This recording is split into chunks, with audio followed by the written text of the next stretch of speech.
Cheers. Another week, another topic.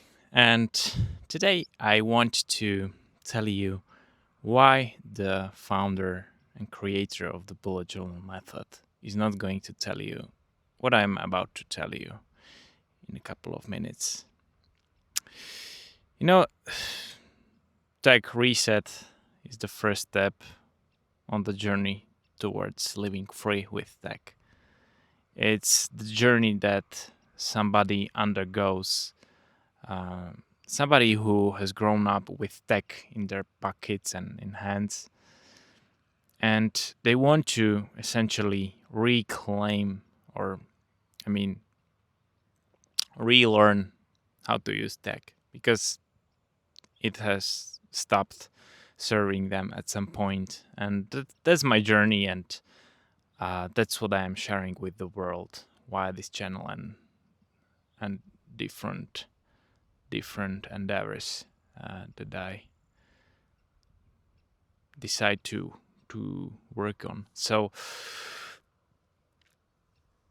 and paper journaling or analog journaling is the method I recommend to everybody who has decided to go through such transformation to digital freedom from slavery. There are plenty of methods to choose from, and you have the ultimate productivity system, which doesn't tell you how to implement anything, which is getting things done, or GTD.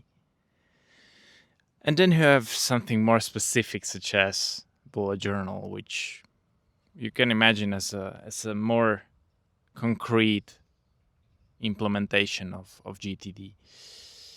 And bullet journaling has served me really well till some point where I realized that doing paper journaling alone is not the most efficient way to go about things in a digital age.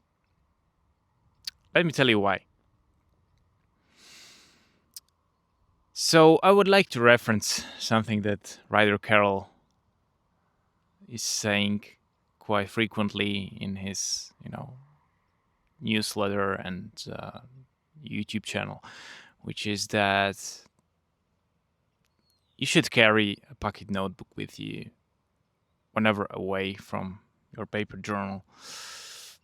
And it may seem convenient, right? Because you can sketch out things, you can easily record things on the go, and then move everything important to your central paper journal that you have in your backpack or at home at your desk.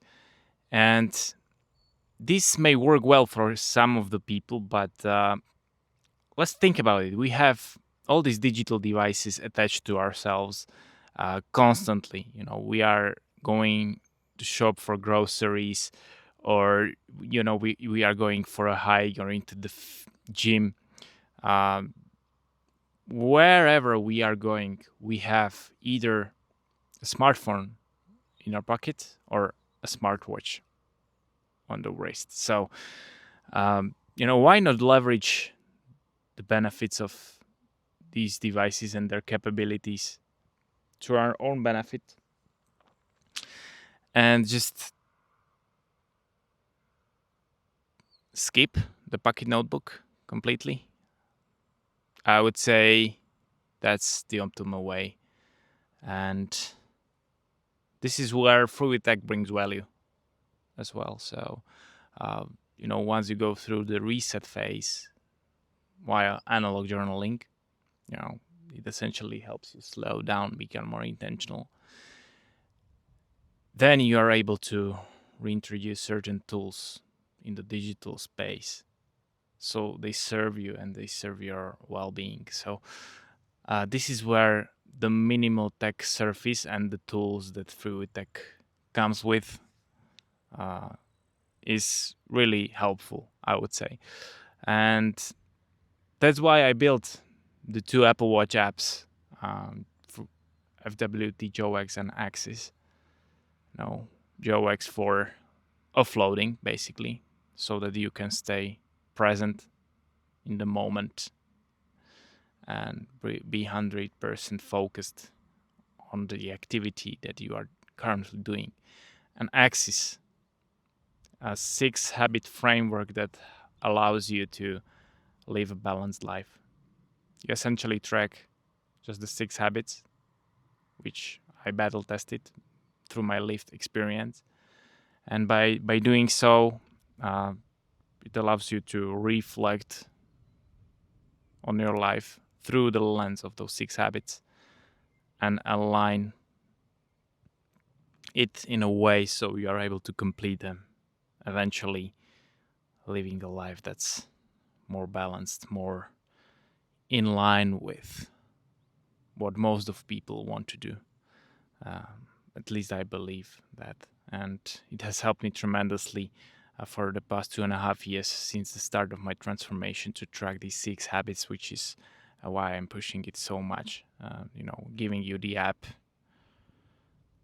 and allowing you to use it as a companion to your paper journaling, not a replacement. So both apps are designed this way, and this is something.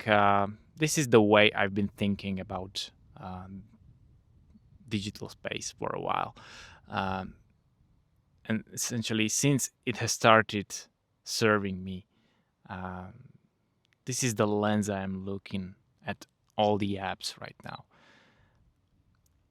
Is this app trying to pull me into some kind of a virtual world where I have to remain for big amounts of time, or is it just something that is trying to improve some aspects of my real life, right? So and analog journaling companion apps, joex and Axis, are designed in a way that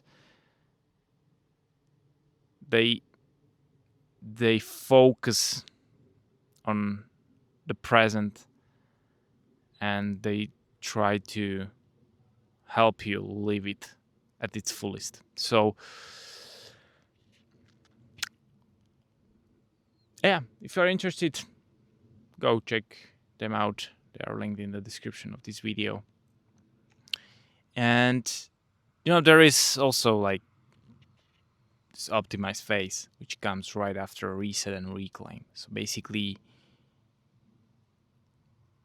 once you're confident with yourself, with the digital tools that you've let into your life and you're using on a daily basis, then comes a point where you can essentially look at these digital tools from a bit different perspective, and from the perspective of privacy and control, to become sovereign individual. Because not all the apps that we are using today are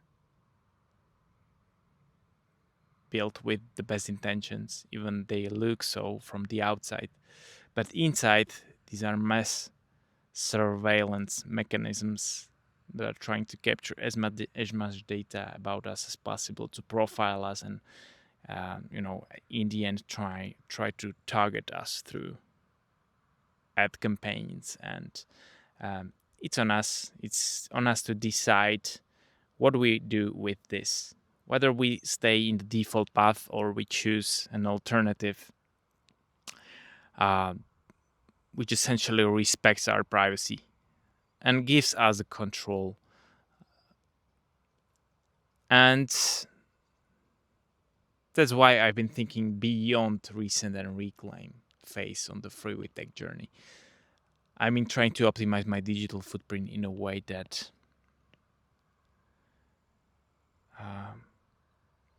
gives me more control in the end. So if you are curious about this full circle, full transformation, be sure to subscribe to this channel. And I invite you to embark on this journey with me, because I find it so much valuable that I've been recording these videos for 39 weeks now. Not 39, I'm sorry, 29 weeks. So next week is going to be 30th video record it, and uh, I've never been so happy just because of seeing how impactful are the changes I've been sharing in these videos. And I've seen that impact in my own life.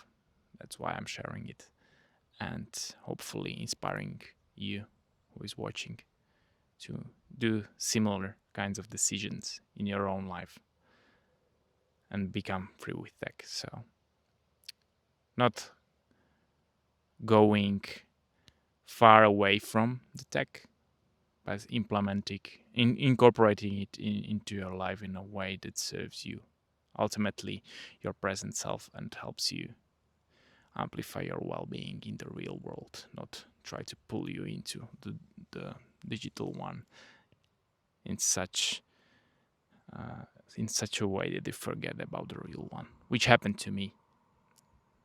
So thanks for watching, guys, and I'll see you next week. Have a great day.